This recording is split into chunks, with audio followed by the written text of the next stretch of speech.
Hello, samahan niyo ako dahil may pupuntahan tayo.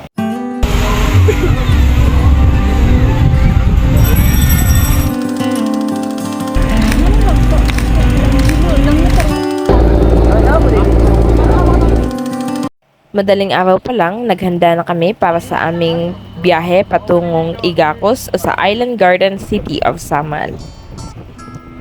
Chinek muna ang sasakyan dahil may tumutunog, ngunit okay naman kalaunan kaya nagpatuloy na kami sa aming biyahe.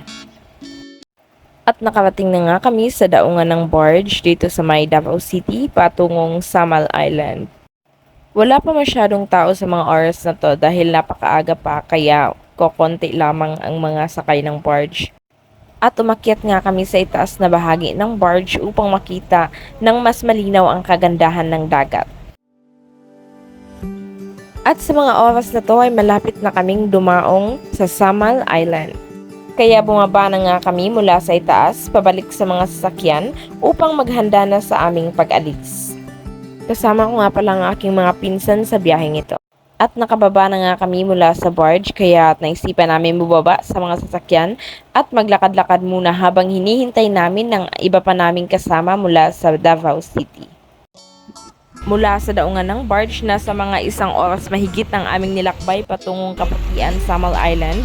At sa gitna nga ng biyahe ay nagkaroon nga ulit ng aberya ang aming mga kasama sa kanilang mga sasakyan kaya tuminto kami upang tignan kung ano ang aming maitutulong sa kanila. Welding ko na palibot ba? Isa naman na karada. At sa wakas, matapos ang napakahabang biyahe mula Mati City patungong Samal Island, nakarating na rin kami sa San Remigio Cove, Kaputian, Samal. Tignan mo naman kung gaano kaganda at kalinaw ang tubig sa dagat kaya't nanaisin mo talagang bisitahin ang lugar na ito. Nagbayad lamang kami ng 50 bawat isa para sa environmental fee at 100 naman para sa entrance fee. At inanda na nga rin namin ang aming mga pagkain na dinala mula pa sa Mati City. At tapos na nga kaming kumain kaya't maliligo na kami. At kalaunan nga ay napagdesisyonan na namin matapos ang pag-enjoy na umalis na sa lugar. Tignan nyo naman kung gaano kahirap ang daanan patungo sa beach na iyon.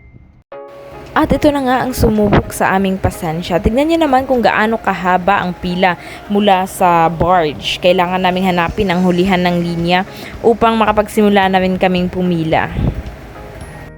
Dagsa ang buhos sa mga sasakyan sa mga oras na to dahil kadalasan ito ang mga oras kung saan umuwi na ang mga estudyante na nagbabakasyon, umuwi na ang mga turista patungong Davao. At umabot nga ng 2 oras sa aming paghihintay, inabot na kami ng gabi at nandirito pa rin kami, hindi pa nakakasakay. At salamat naman sa Diyos at kalaunan ay nakasakay na rin kami matapos ang napakahabang paghihintay. Napakaganda ng tanawin mula dito sa loob ng barge kung titignan nyo ang mga city lights sa Davao City. Malapit na kaming dumaong sa mga oras na ito. At ayun na nga, matapos ang aming napakahabang biyahe, napakahabang pinila, pumunta na kami sa Rojas Night Market at kumain. Naglakbay-lakbay at nagpunta na rin sa mga ukay-ukay.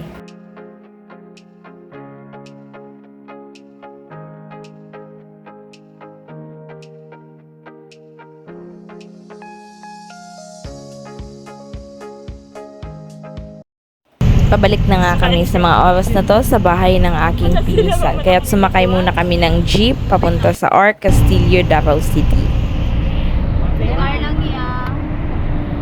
At nagpahinga lang kami ng konti, natulog ng konti at bumiyahe na kami ulit pabalik sa Mati City.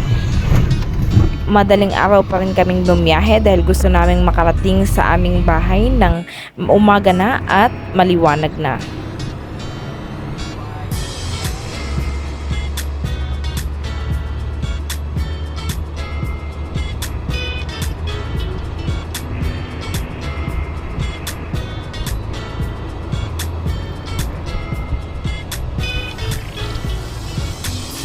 Napakaganda talaga ng sunrise. Tignan mo naman kung gaano kaganda ang kulay ng langit. Yun lang. Maraming salamat at sana'y nag-enjoy kayo sa ating biyahe.